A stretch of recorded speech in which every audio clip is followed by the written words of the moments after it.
Welcome to this video in the setting sun here in the heights of a Iron Age full fort. I'm pitching for the first time the much awaited NORTENT LY2. I'm out with my son and honey dog, and this should be a fine shelter for the night. So make sure you watch this video all the way through to find out how we fare our first night in this really spacious 4-season high quality tent. And at the end I'll go through some of the stats and dimensions, but first we're about having a relax, getting the tent up and having some fun.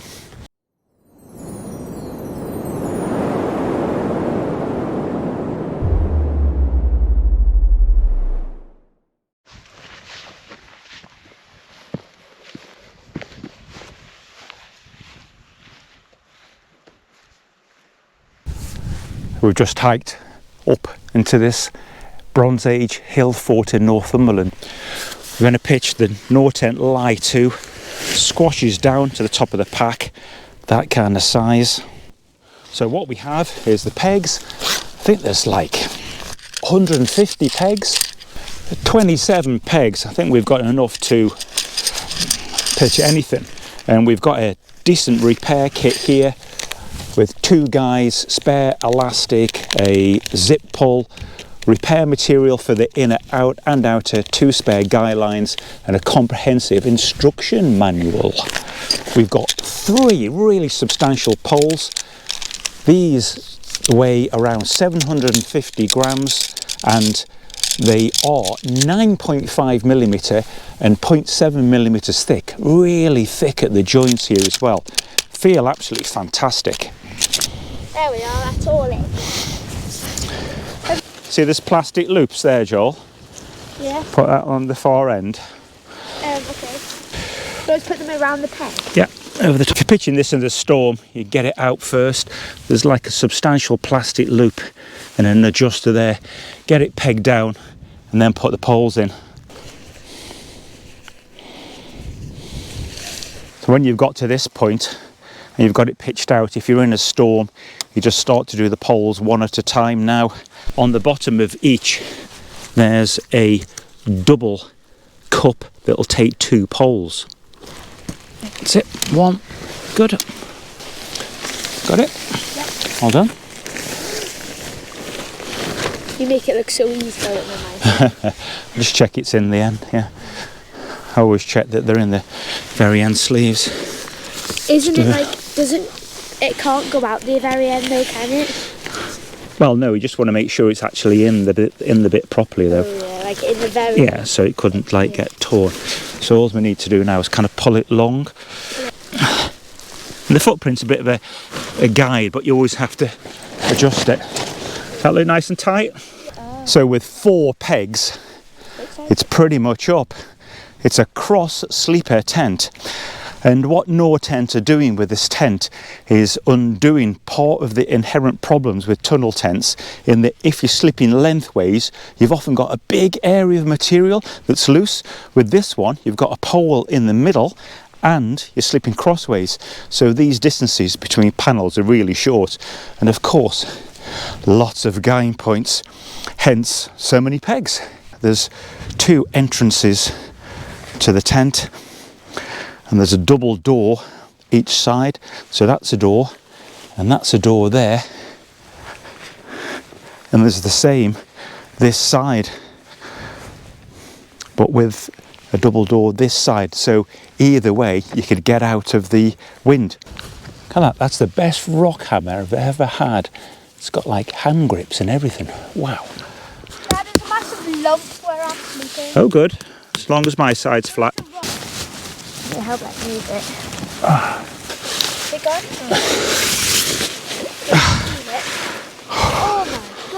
Oh, didn't That was right there? Yeah. Dad, I'm gonna feel something. Didn't do the lying down test first. Okay, that's a pitch. Pitched pretty nicely. Pretty easy actually. I think an important one to do is this one. Keeps the tension through the middle of the tent, and we'll make this vent available here. It'd be nice to have a mesh on there, but since that's a door also to aid ventilation, not really possible. I like it. I think the thing that I'm really noticing so far, it's a very tall tent. Joel, lucky lad, was the first person ever to go inside this tent. So I normally let you guys go first, don't I? Yeah. How's the space inside? Very nice. Right, really big.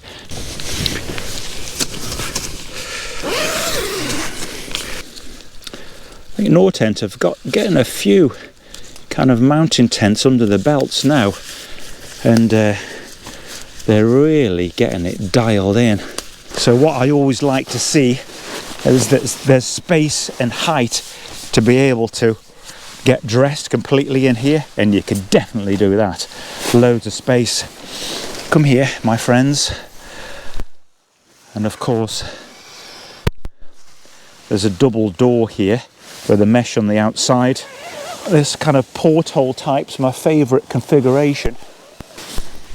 Oh, where did you go? You can bring that right back very easily. Shove the door in the pocket. This is a pretty deep footprint, around 24 centimetres I measured it. I think we just need tensioning up a little bit. Just need to tighten these up in the corners. So yeah, absolutely vast in here. Joel's still managing to take up 3 people's space. That's his talent. So this is a heavy bag here, and all my electronics go in that pocket there, and that stays in pretty rigid, so not much chance of that dangling down in your face. So what we have here is the Flextail Max Pump 5 that looks like something from that film Tom Cruise, Oblivion. So it's a pump and light. It's 3 different settings on it. I'll be doing a full review on this, but first to get my mat blown up.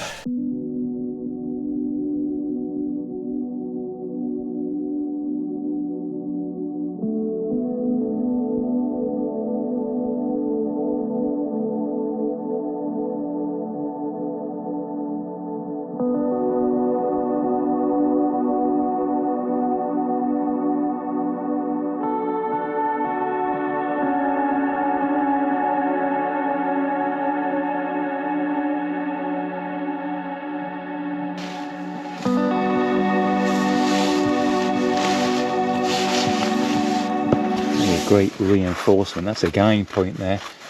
Big patch of Dyneema on it. Everything, even I think that's Velcro there. It's got Dyneema on the back. Super reinforced, and the preparation and the stitching's perfect. 2 long dry lines inside. The inner is lovely and neat and tense, isn't it, Joel? It's like perfectly symmetrical. Even on that first pitch. We've got plenty of space. This is the sort of tent I'd like to be in with Big Josh, you know, who's like lumping up all over the place. And Big Joel.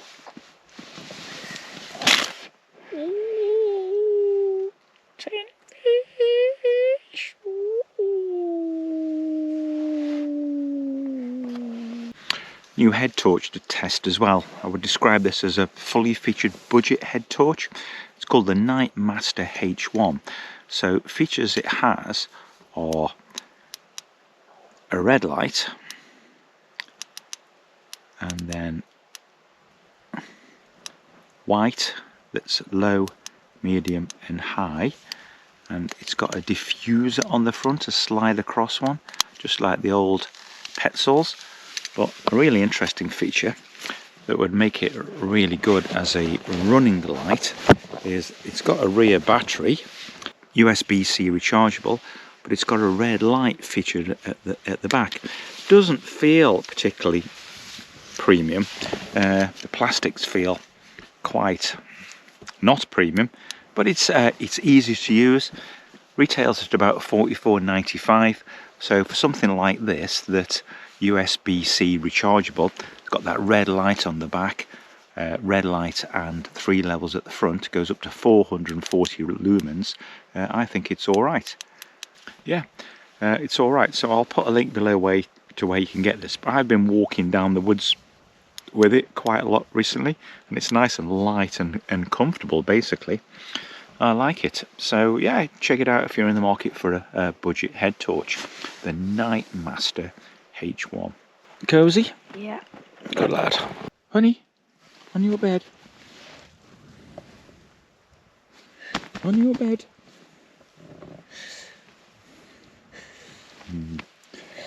Okay. I don't know about you, but if you could travel back to any time, I'd love to go back to those prehistoric times. Maybe something like 2000 BC to see how people really lived. It's a brilliant natural spot for a hill fort to this. You can see the walls all around there.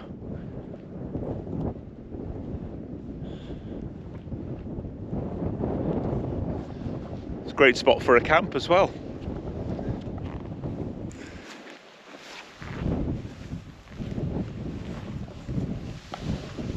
It's quite a breeze picked up in the night, but it's staying really, really firm and solid. I think I've really appreciated is any tunnel tent, even in a light breeze, tends to billow on the inside somewhat.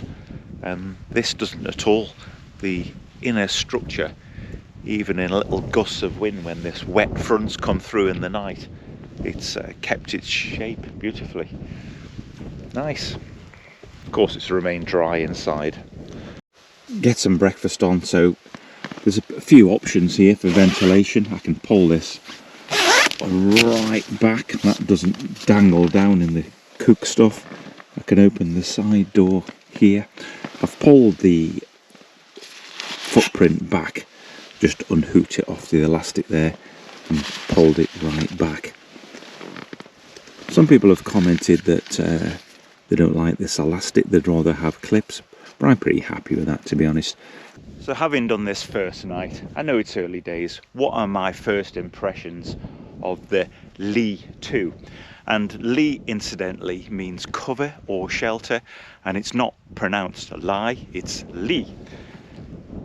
So yeah, I really like it. It's a very comfortable place to be.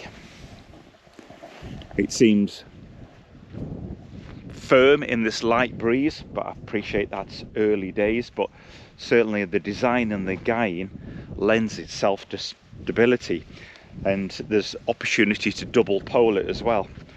So things I'm slightly concerned about, as I've mentioned before, is the lack of mesh in there if it's insects, and if the wind's hitting here, this is quite firm elastic, but of course there's the potential for the wind to lift that and get rain under there. So it's a good zip, and it's got good seams on there, but that remains to be seen how that manages. But there's DWR on the inner anyway, so I'm not too concerned. I also would have liked to have seen clips on the bottom of the doors. I suspect that might be happening though, so I'll let you know about that one. But what did you think, Joel, at first night? Good. Yeah, it's lovely and spacious for 2 people and a dog. We've got absolutely bags of space, and a space each end. And if you used a mummy mat, you could fit 3 people inside, no problem. Okay, good. Let's get this down. Need I even say it? So, in case you were wondering, I've been using again the excellent Harehill Ridgegate trousers. A really tough pant, reinforced stretchy butt, zip pockets, massive side pockets, nice and tough, plenty of space to fit a big tent bag, stretch articulated knees with ventilated gusset, really comfortable for moving around camp, and a Cordura cuff there. Really comfortable trousers for a trouser with tough features. They feel very light and soft and stretchy. They're strong in the right places and then soft and stretchy in the places where you need it. Really good. Well, sporting a new rucksack. It's the Low Alpine Serac ND50. kind of good, reasonably priced rucksack, and finding it comfortable? Yeah, very. Yeah, plenty of space in it, good for little expeditions. He's been using an old 30 litre of mine, but now he's a bit older, been working out a little bit. Time for a bigger rucksack, carry a bit more kit. I like it. So in summary, what do we think after this first night of in the Ly2? Well, to be honest, sometimes I'll get a tent given and I'll use it one night and think, I'll be polite and sell it on.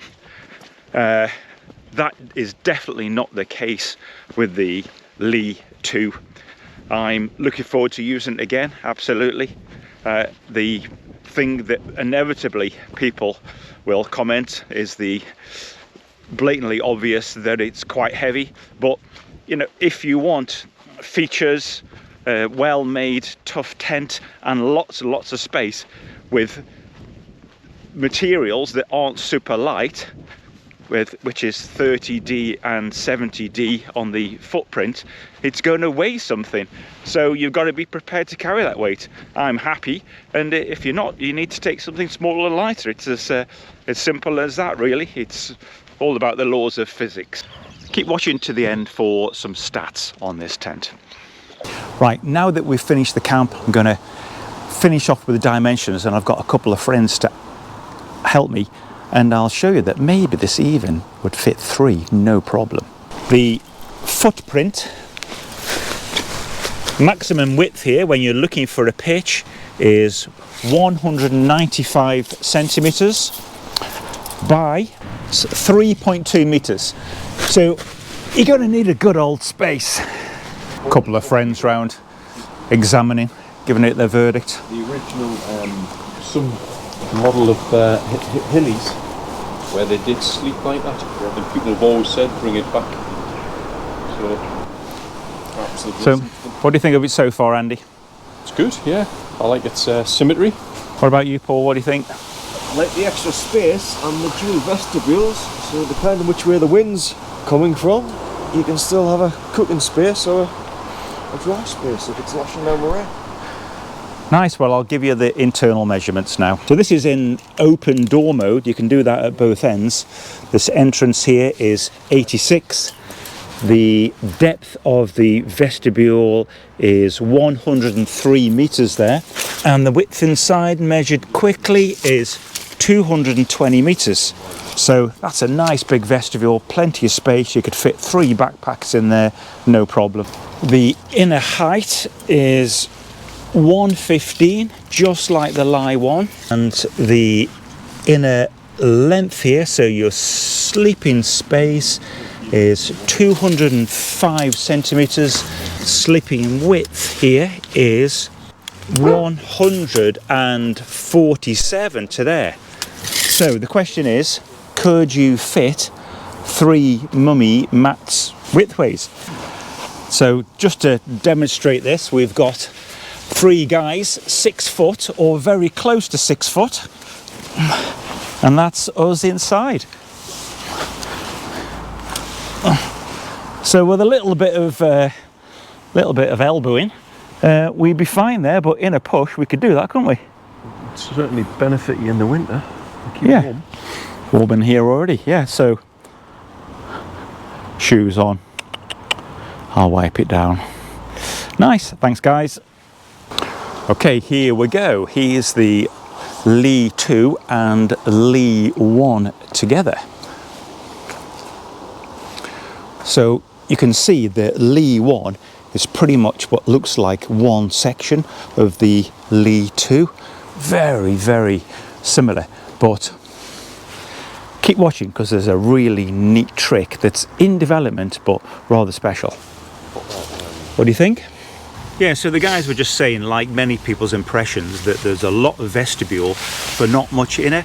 But I think it's a case of rethinking how you'd use a tent. So that would be your sleeping space, and either side would be kind of like living, storage, dog, pork, folding bike even. What would you put in there?